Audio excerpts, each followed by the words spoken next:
Welcome on the show. Welcome on the show. And you're wondering why I'm laughing. Defending champions, UEFA Champions League defending champions, Chelsea, were made to look like a floor rag by a veteran striker, Karim Benzema, at the Stamford Bridge. And unfortunately for me, I am in dangerous times right now in the studio because the cameraman, Lawal, happens to be a Chelsea fan. My partner, Mukael, happens to be a Chelsea fan. So whatever happens to me after this show, please beware and be forewarned that it could be any of them. Propaganda. If I'm not safe. Propaganda. We'll talk about that later on the show and how Chelsea were whitewashed at Stamford Bridge, their home, by Real Madrid. Still can't get it off it. Now, aside from the Super Eagles, the NFF is also looking to fill the vacant position in the under-17 and under-20 teams, as well as the Chan Eagles, which was last handled by Imama Amakakpabo. The Nigerian Football Federation has actively set in motion the process of getting a new set of coaching teams for the Nigerian national team, the Super Eagles, following the inability to qualify for the Qatar 2022 World Cup. The NFF has disbanded the Augustine Eguavoin-led technical crew. Emmanuel Amunike, Joseph Yobo, Salisu Yusuf, and Aloy Ago were all affected by the order that swept through the national team after Ghana beat Nigeria to the World Cup ticket in Abuja. Now, that's the news. Dewola can help us put the phone lines. And the question we're asking today is, Gernot Rohr wasn't good enough. He was a foreign coach. We all shouted, let's bring in homegrown. We brought in Augustine Eguavoin, homegrown, play for the Super Eagles. Now, if we are going to get a coach now, what kind of coach do we want? In what caliber should it be? A foreign coach? A homegrown coach? We are hearing gist. I just want to believe it's gist about Sunday Ulisse. Homegrown, foreign. What do we need right now? I think what we need overall is a clear sense of what we want to achieve. What we need, the coach we choose going forward will depend on what long-term agenda we set for ourselves. Do we want to develop football from bottom up? Do we want to win the Africa Cup of Nations? But you will think that Augustine Eguavoin, when he became coach, would have looked inwards, as in check out, like Stephen Keshi of blessed memory did. He looked inwards. He looked inwards and brought in Sunday Mba, who stopped the party of Cote d'Ivoire at that Nations Cup. We won it. He didn't look inwards. He looked outwards. He was doing exactly what Gernot Rohr was doing. But let's face it. Do we all remember Mourinho's natural instincts for how he picked players? When you go to a big team, a big club with big expectations, and instant success is what is demanded of you, you go for the tried and tested. You do not, when you know you do not have a year, 2 years to build a team, to nurture talent, you go for what you know is already there. You don't try to mold something brand new clay. And I think, and I don't blame him, I think that's what he did, Eguavoin, and I think it was the best he could do in the situation he was in.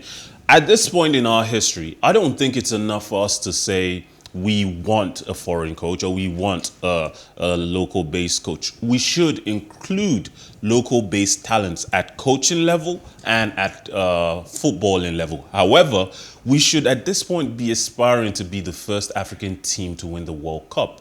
That should be our long-term goal. And we should be trying to develop a long-term project to that effect. And that means whether we choose a homegrown manager or a foreign-based manager, the qualifications we should be looking for is someone who understands the world of football as it is, the technical demands that are inherent upon the players, and how to bring about the best tactical plans to face any teams. Look at how well Portugal are doing.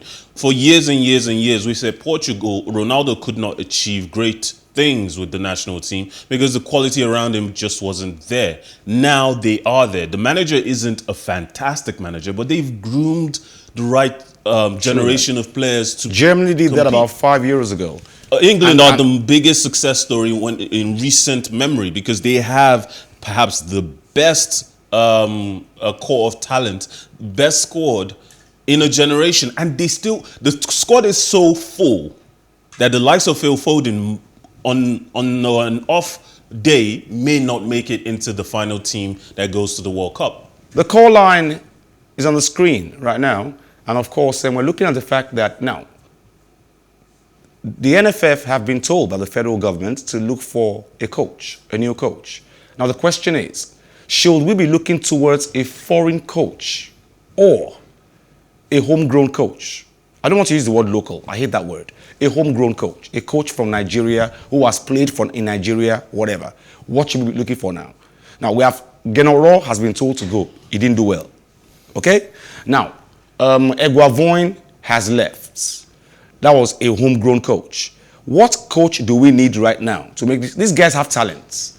What else do we want from these people? I don't know. Now, the Senate has invited the Minister of Youth and Sports Development, Mr. Sunday Dare, the NFF President, Amaju Pinnick, and other agencies involved in the maintenance of the MKO Abiola Stadium, Abuja, to ascertain the extent of the damage to facilities at the National Arena.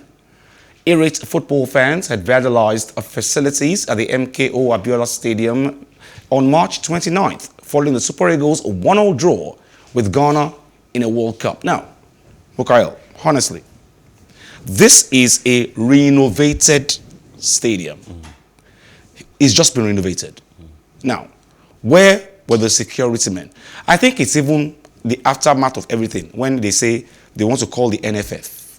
The NFF, their job is to ensure that the football is right, we win, they get the coaches right, they get the footballers in time and all that. In sports minister's job is to ensure the football is all right and all that. And then if the fans go into the stadium because of their feel emotions over our loss, shouldn't it be the security agencies, the stewards? Well, let's face it. We want sports to remain a neutral, independent entity within our communities, within our country, which means that administratively, they are the ones who have to request security assistance. It's them who have to, they're the ones who pick the date, they're the ones who pick the venue, and as such, they're the ones who have to arrange appropriate levels of security in place. The security agencies are not going to come voluntarily or force themselves into the situation to try and claim relevance. Mukail, I've got the former president of the football veterans in Nigeria on the phone. I'll ask him where he's calling from. Hello, welcome on the show. Hello, how are you, sir? I'm good. Where are you calling from, sir? Yeah, please, I'm calling from Yaba. You are the football veteran and former president of the football veterans in Lagos. Yeah, thank you. Welcome on the show. Yeah, how are you? I'm good. And you? Yeah, I think I like the program. Thank you. Right? Thank you. Let me tell you, Nigeria is getting everything wrong. Selecting the best coach, selecting a coach that will take us to any competition must start with a good NFF. Our whole problem is surrounded by a very bad Pinnick Amaju we selected. And on Sunday, last Sunday, after our football, we are like looking into it. Some NFF big boys made understand that we cannot be removed easily. And let me tell you the honest truth, there is no way, my brother, we can keep on worshiping Pinnick Amaju that did not play football, does not know anything about football, except making money. He has destroyed football. Football is all about option A4. You start from the local government, you move up to the national level. Roy tried. He never lost as much as what is happening now. So once we get the head is okay, the whole body is okay. Once we remove MFF, we must find a way. They say the AGM is coming. Let everybody stand their ground that Pinnick Amaju and all his boys must go. And when they go, we select a new set of people, and you see football will change in Nigeria. Thank you very much, Ugochukwu. Within a short period, Ghana brought in 3 experienced coaches. And look at the work. The miracle happened. To be candid, we go to Ghana every year for 15 years, except this one. Go and see football in Ghana. They worship football, but I know Nigerians worship more than them. So please, my brother, it's not about bringing any coach for this. Our football house is on fire. It's in disarray, and it must change. Once these people, set of people go and we elect good people, we see Nigerian football will change, and we'll get results. Good morning. Thank you very much. Thank you very much. That was Ugochukwu Orji. He was the former president's Lagos veteran footballers. And he says this is an Amaju Pinnick who has never played football. He has no idea how things work. He says something that our football is currently in disarray, and yes, we've never it's on been. fire. That's his word. You would know better than me, so I have to ask this question. Have we ever been in such dire straits, our football? I don't think so. Never. Never. I don't. Yes. Yeah. We've had our fair share of issues, but it's never been this bad. A leader who doesn't listen, a leader who does not want to explain to you what's happening, we have not been in this issue. Amaju Pinnick is the first president of the Nigerian Football Fed or Association, whatever, who doesn't listen, who just looks at you and says, I don't care. Now, if you're still watching this show right now from wherever you are, we're talking about what kind of coach you expect us to bring to coach the Super Eagles. Now, the last caller is the past president of the Lagos veteran footballers. And he says the problem is not getting a coach. The problem is actually taking away the whole executives of the NFF, especially Amaju Pinnick. There seems to be a consensus on that issue right now. Everybody agrees with that, especially Amaju Pinnick. Now, Deborah should help me with the results of the Champions League yesterday. Okay, this is what I want to talk about. The Champions League yesterday, the results of the Champions League, the slide for that, and of course, Mukayo. Look at it. It's the first story on the left. It's the first result on the left. It says Chelsea at Stamford Bridge, carrying Benzema, a hat-trick. And you and Lawal are here and seated as if you are, nothing's happening. Things are wrong. Nothing is happening. You are defending champions, guys. It doesn't matter. Real Madrid are Champions League royalty. If you lose to Real Madrid, you lose to Bayern Munich. It's not the end of This the Real world. Madrid? Come This on, Real bro. Madrid Come on, are bro. still. This Real The Madrid, only thing they have going for them is Vinicius Junior. this Real Madrid team won 3 back-to-back Champions League titles. That can never be dismissed. This team is full of so much experience. This team has 13 champions. This club has 13 Champions League titles to their name. Their legacy is secure. Chelsea are still stumbling through the dark when it comes to winning Champions League. Just 2 times. I'm not afraid to lose to a Real Madrid, even at Stamford Bridge, especially at a time when away goals rule has been removed from all European competitions. At this point, the game is at 50%. The next game at Santiago Bernabeu, they might have home advantage. But I said this after the Brentford game. I said this before this match. I said Chelsea might prefer to play away first because getting away from all the issues of constant question about Abramovich's sanctions, the issues of whether they can have fans at the stadium. But let's move forward quickly. So, coming from a 4-1 defeat to Brentford, and now a 3-1 defeat back-to-back. Now you ask yourself a question, quickly, Mikhail.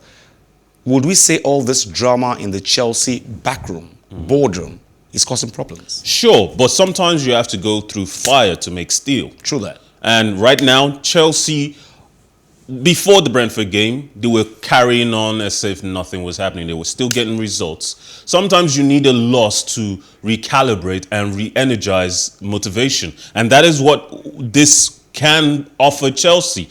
Back-to-back losses, one to a team that could be struggling for relegation and a team that is at the top of European football. I think at both ends of the spectrum, that kind of loss, back-to-back loss, can re-energize Chelsea and get them to the place they need to be. Next game around, next week, it will be a different result.